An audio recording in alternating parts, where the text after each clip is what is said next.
bring about kicker reform, there are three hurdles we have to overcome.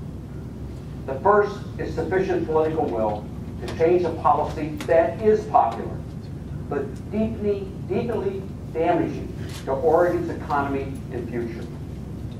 The second hurdle is to have a credible plan that is both financially sensible and politically viable. Here are the basics of my plan.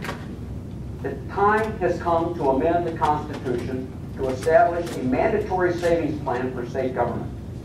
The savings plan will be called the Emergency Reserve Fund. It will not repeal the kicker.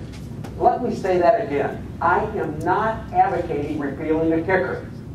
What I advocate is using some of the proceeds from the kicker, both the corporate and individual kicker, to build the Emergency Reserve Fund. Under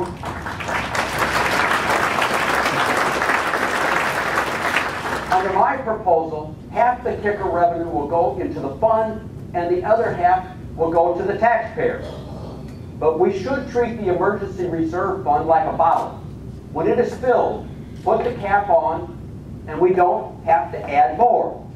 In this case, the cap would be 10% of the prior biennium's budget.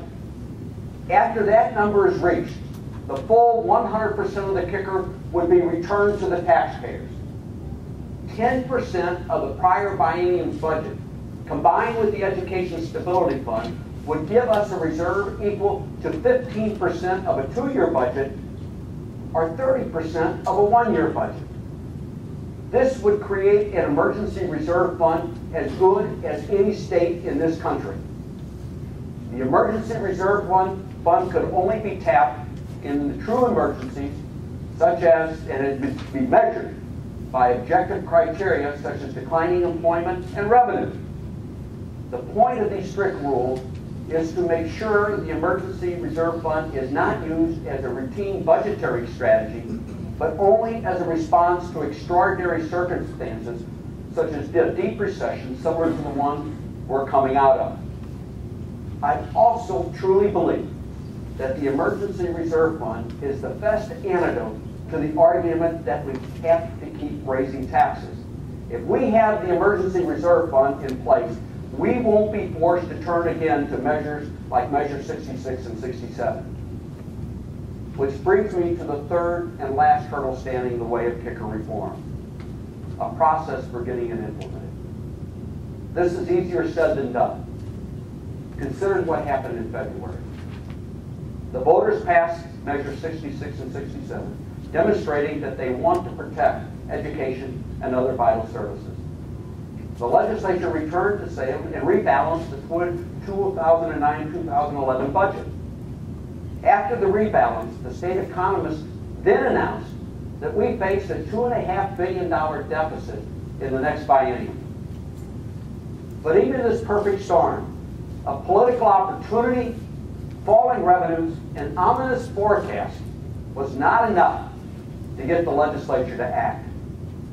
So I am going to continue to speak out on this issue, to create a sense of urgency, to explain the hard budgetary truths to the people of Oregon, and to fight hard to convince the legislature not to miss a second opportunity to prevent a decade of deficits. And I challenge each of the gubernatorial candidates to join with me in calling for kicker reform. It should be the litmus test for anyone who wants to be the next governor of Oregon.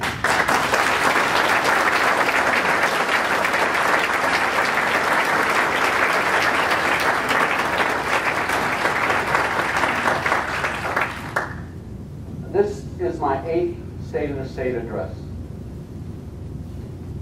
In that time, our nation has been at war, and too many of these speeches have occurred during difficult economic times.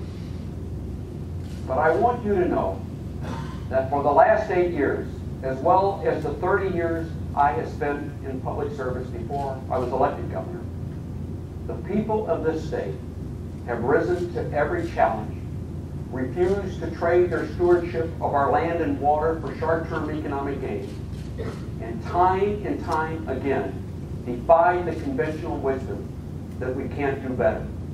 We can do better, and we always do. This recession has been painful. I have traveled this state and I've talked to Oregonians in every part of our state. I see the anxiety. I hear the stories of lost jobs and bills unpaid. I recognize that Main Street is not benefiting from the turnaround on Wall Street. But this recession is also an opportunity. To set Oregon on a path toward more certainty, more prosperity, and calmer economic waters. I have a message for the legislature and my fellow Oregonians. We have a choice. We can look ahead to next year and ask, what do we want today? Or we can look ahead to next year and ask, what should we build for tomorrow? What do we want for today is about the short term. Surviving the next election, keeping the budget precariously balanced, staying one step ahead of an infrastructure nightmare, and paying for necessities with borrowed money. What should we build for tomorrow is about the long term. How do we prepare for 2012 and 2025? How do we create sustainable family wage jobs? How do we make sure that we'll have enough water for fish, agriculture, and recreation? How do we fund higher education so we don't lose our best and brightest students to other states? How do we keep our transportation network from being strangled by congestion? How do we pass on to our children and grandchildren an even stronger, healthier, and more promising Oregon than was passed to us? This is the time to go all in, to have the courage of our convictions, hope in our hearts, and the very best for Oregon in each of our thoughts and actions.